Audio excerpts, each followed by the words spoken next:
Here are all the tools that you will need for this job.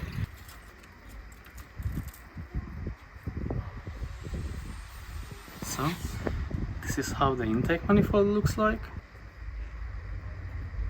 So now I'm going to separate the parts. So let me remove the temperature sensor from the intake manifold and the map sensor. For the temperature sensor you will need a size 14mm open-ended spanner.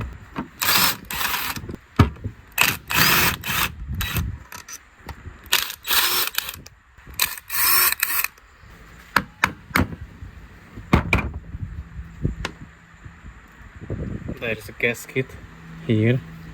I remove that later.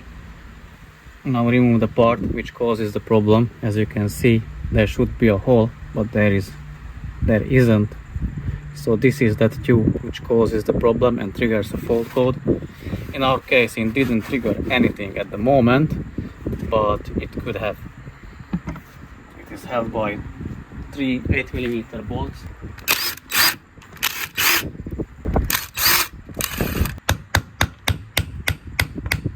Now it will start to turn. So I should be able to remove it. It is fairly stuck because of the carbon deposit, as you can see. So once I pulled it out, it is not that blocked, but it was blocked inside. And here is a gasket. Make sure you don't lose the gasket. The EGR cooler.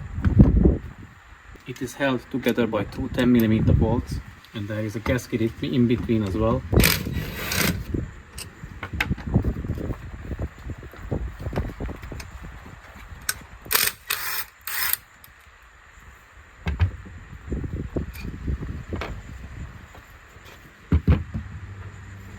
And now I'm going to clean the parts in that ultrasonic cleaner. The parts are now in the ultrasonic cleaner. It has a 30-liter tank, so I filled it up with water, just tap water, and didn't add any cleaner to it. But I cheated a little bit because I filled it up with hot water and turned on the heating of the ultrasonic tank as well. Set the timer for 30 minutes, and manual says that after every 30 minutes of usage you have to let it rest for like 15 minutes and then you can use it again, just to extend the lifespan of the machine. So I set it up, and I didn't do any like additional cleaning before the ultrasonic bath, so I want to see how it does just on tap water. So we can turn the machine on.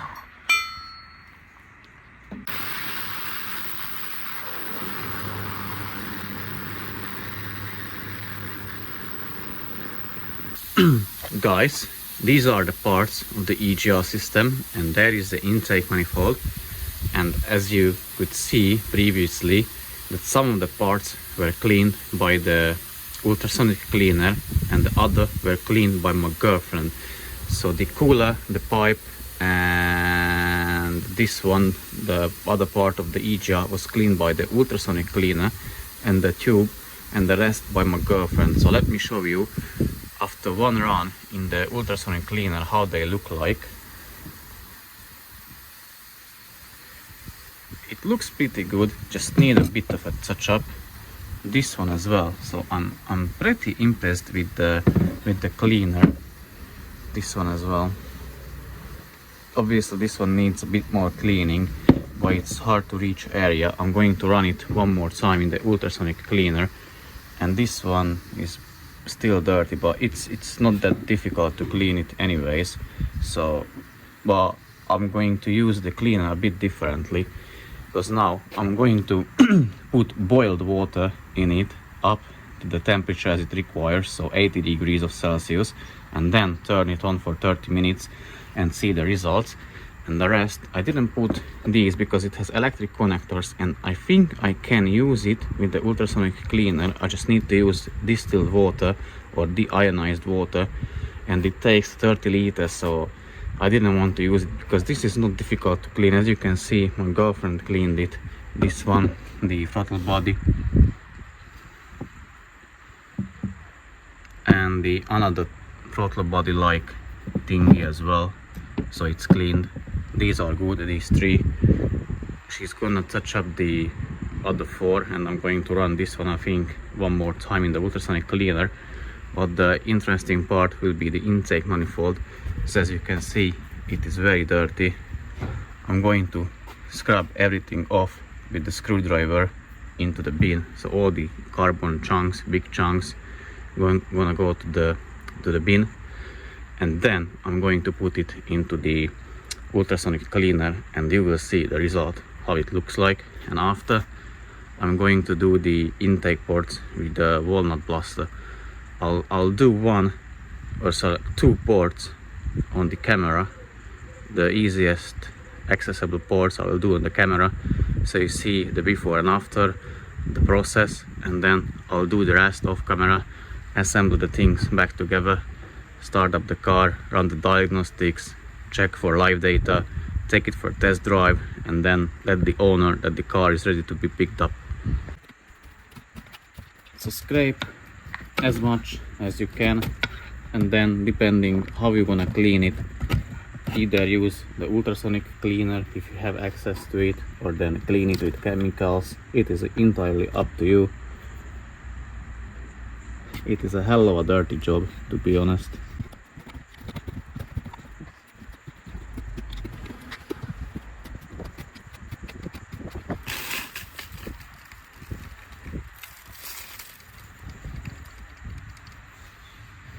So the intake manifold is cleaned inside with a screwdriver as much as I could. Now I filled up the ultrasonic cleaner with hot water. So as you can see, now it has 80 degrees of Celsius.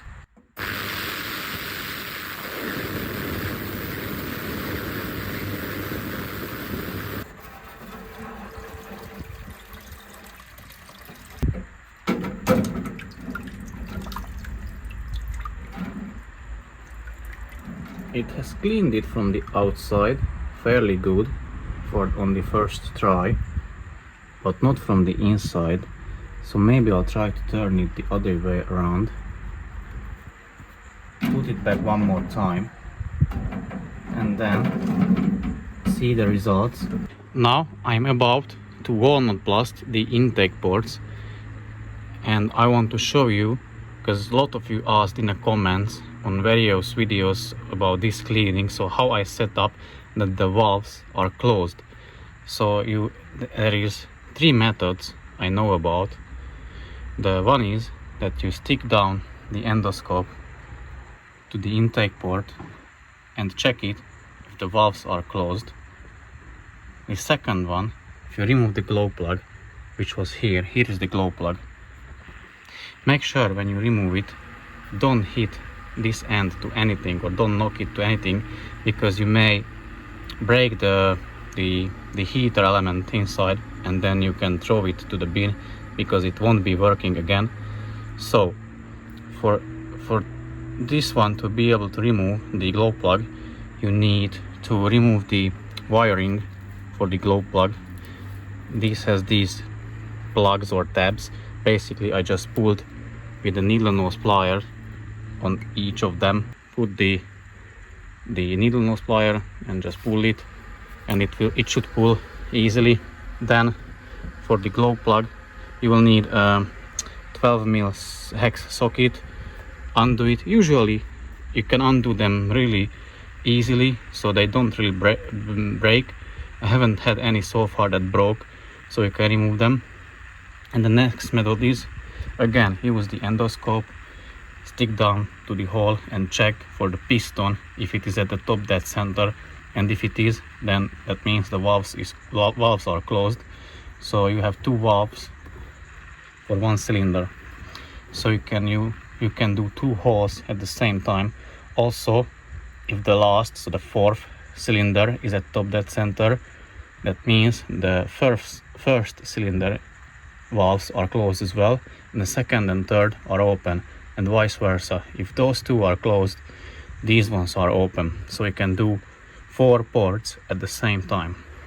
And the third method is to remove the injectors and stick down the endoscope and check for the valves.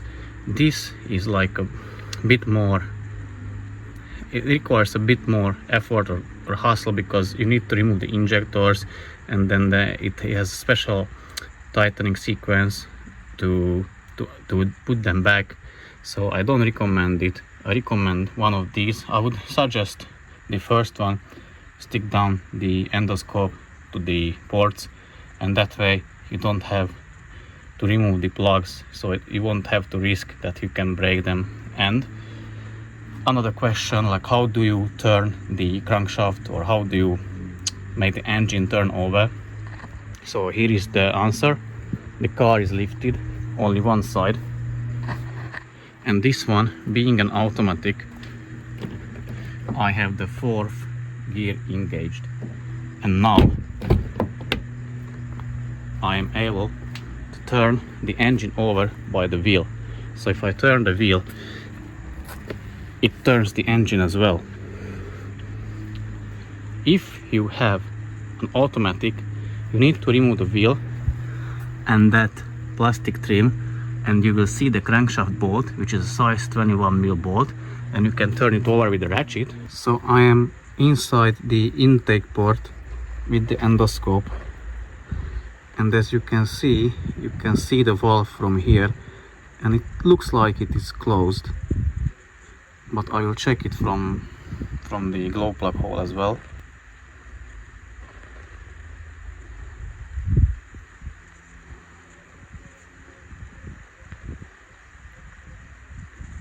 I will ask my girlfriend to turn over the engine by hand at the wheel so I can see it. You need to turn it in the forward direction, so that where the clockwise direction where the engine would normally turn. Okay. Now you can see the piston coming up. So now you can see that the piston is at top dead center, and then you can stop and verify from the intake port hole as well. So let's check from the intake port.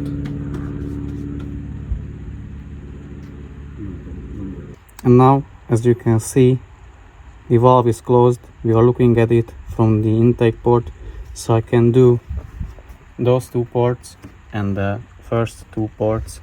Here is the walnut blasting machine. So it is filled with walnut media. Here is the filter and the head of it. There is the gun. I need to connect the air source here. So here is the adapter. I'm going to put it over the intake port.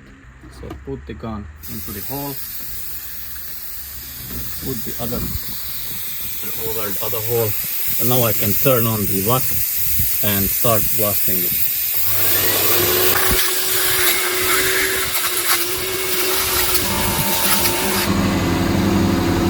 So basically this is how it looks like after one go. If you can see inside there are the media from the walnut. I'm going to hoover it out and then do one more go, or maybe more. Obviously I'll do it once it will be clean and I will be happy with the end result, so you can do the same. So basically this is how I do these engines. This is how I make them clean again. Before I didn't have the walnut blaster. I used the chemical, so EGR spray, sprayed inside the hole and then scrubbed it with a wire brush, nylon brush, drill, everything, but that made a whole mess. This is a lot more clean job and easier for me as well, and quicker, so I prefer this method over the other one. But yeah, this is how it works, and I'll show you the rest once I done the cleaning, how they look like. And basically it gives the engine another life after the cleaning. Now we are done with the cleaning and the ports look a lot better than before. I'll show you from inside as well.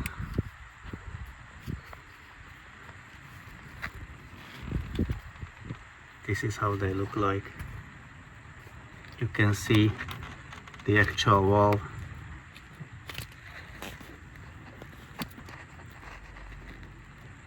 And the walls are clean as well.